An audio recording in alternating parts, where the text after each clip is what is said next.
Okay. Thank you, Robert, and good afternoon to everyone. What I'm going to show you is a reliable data collection and control system that was completely developed at our Institute of the Italian National Council of Research. This system was also deployed as a service, and it is an essential part of our GMOS project, the Global Mercury Observation Network. GMOS is a 5-year project funded by the European Commission, and it involves and integrates results coming out from 3 main fields of research, consisting of the worldwide observation system that include ground-based monitoring station, ship-based measurement, as well as aircraft-based measurement in the troposphere. GMOS also include a modeling task that use field data to test and validate both regional and global scale atmospheric mercury data. We also have an important interoperable system aimed to facilitate the sharing of information on data mercury with major stakeholder, policymakers, and the public. The big novelty of our GMOS project is that it involves a quite higher number of stations widespread around the world on global scale, also including stations that are located on the Southern Hemisphere.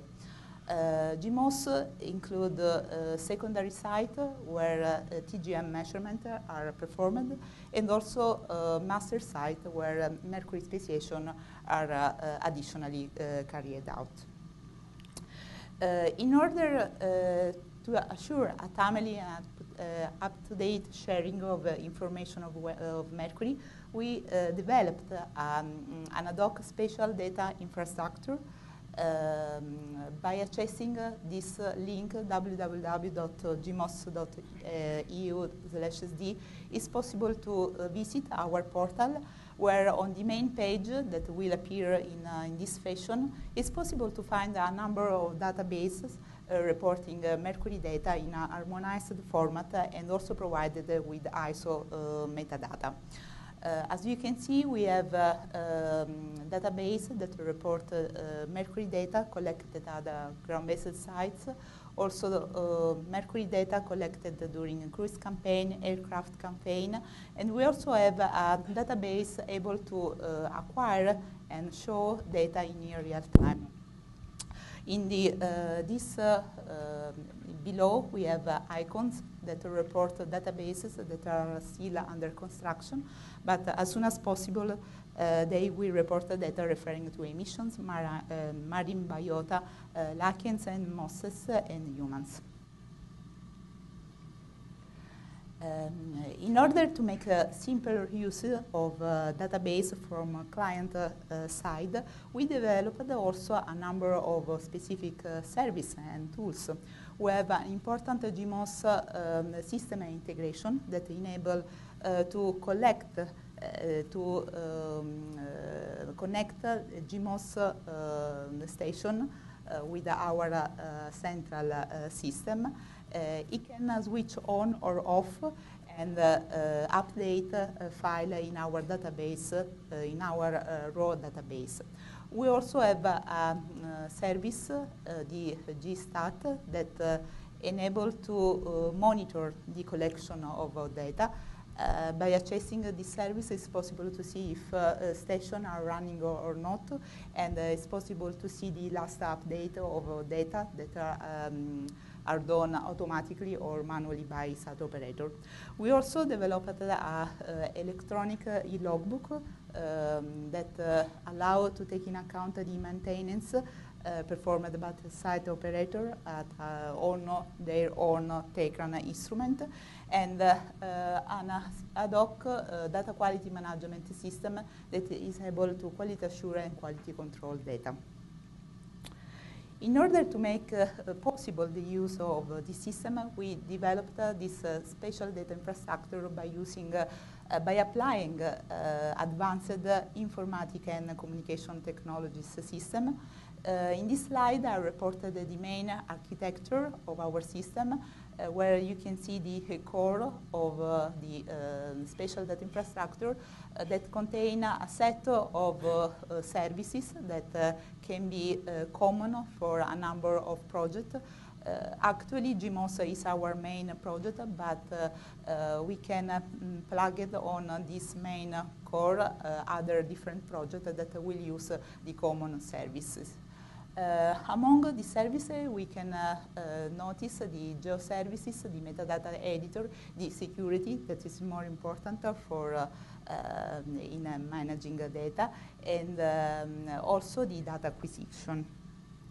The data acquisition is made possible by the system integration that, as already said, is a web component designed to collect data coming from the GMOS station. Herein, I reported a screenshot of this web component where it's possible to see a list of our station. And by clicking on this part, data selection, is possible to acquire directly data collected at the selected station. By using this system integration, until now, we acquired and collected the dataset referring to the station reported herein was consistency, and data coverage is reported here on a monthly basis.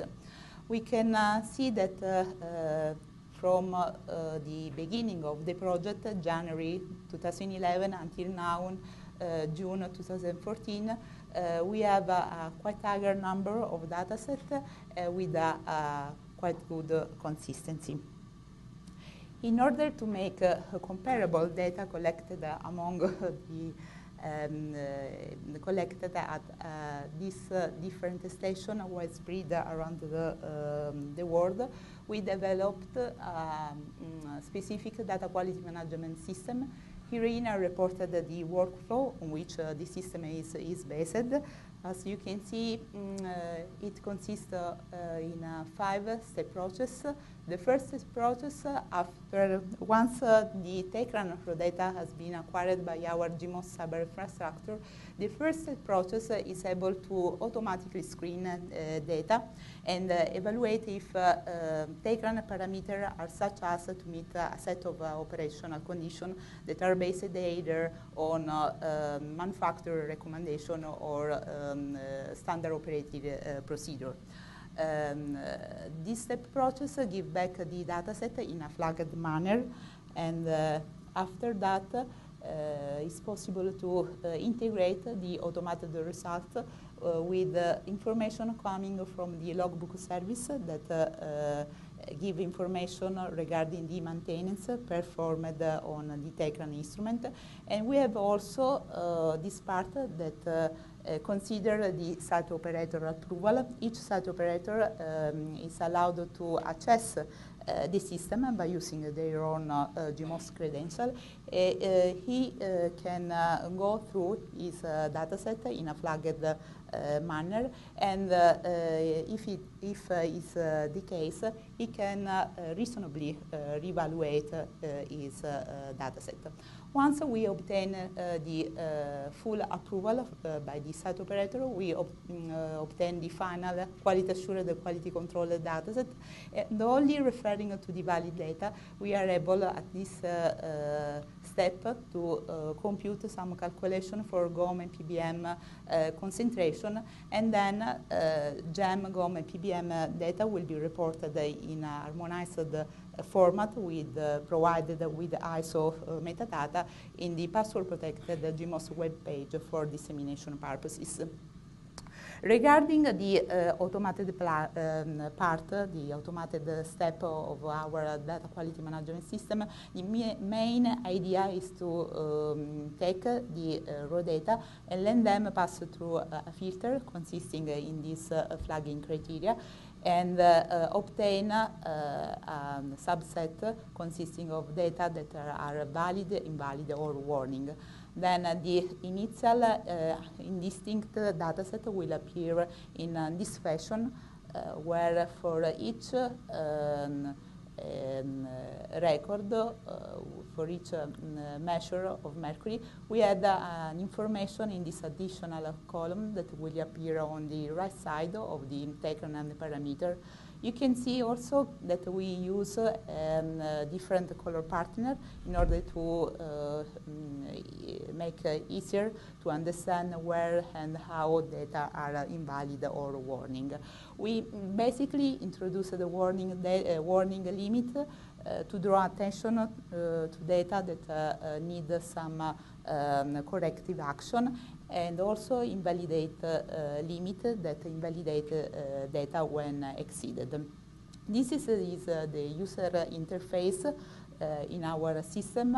Each site operator or scientific referent can access this system, and immediately when he upload his data file, he can see the result of the quality issue. In this column will appear the automated flag, and then the site operator, by using the flag, the manual flag, can reevaluate this information. This flag reported herein can be used also as a tag, as a label.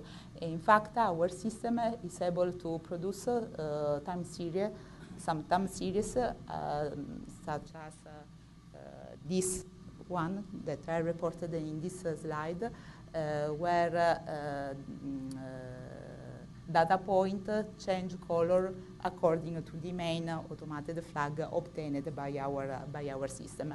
Herein I reported a time series referring to GEM data recorded at Longobucco in Italy from September 2012 until May 2013. You can see immediately that we have a problem here, invalidating problem, and we have also a warning problem highlighted in yellow and blue. Green pointer refers to valid data. Also, our system is able to perform some statistics, and referring to our dataset, for example, we can see that we have more than 40% of data of valid data. The invalidating problem were related to a questionable sample volume. We can also see that the warning problem were related to an AB cartridge difference of the Tecran. Referring to the e-logbook service that is, as already seen, is an important part of our DQM services. The e-logbook has a double function. He supports site operator to strictly follow the GMOS standard operating procedure, and it is also able to take into account the maintenance period. Herein I reported our SOP that refers to each visit checklist, bi-weekly and end of month, quarterly and as needed checklist. Herein it has the each visit checklist appear in our web service, and the check are reported in order to remember what activity the site operator have to perform to assure that the instrument has not a problem. It's possible also to enter some notes herein and insert the inspection data here in order to store this checklist with the related inspection data. Referring to this brief overview of the GMOS project and referring to its main services and component, I can summarize some concluding remarks. GMOS is a project designed to provide high-quality data of atmospheric mercury concentration and also deposition on a global scale. Data management within GMOS is based on a high technological spatial data infrastructure for data collection, quality assurance and quality control, and data sharing. Our data quality management system has been developed to ensure data comparability within our network, and it is web-based services able to provide some important helpful feedbacks for site operator. Thanks. Any questions?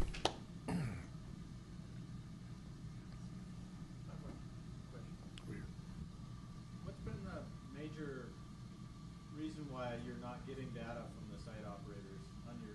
You had the one graph with the showing the different. This one? Back.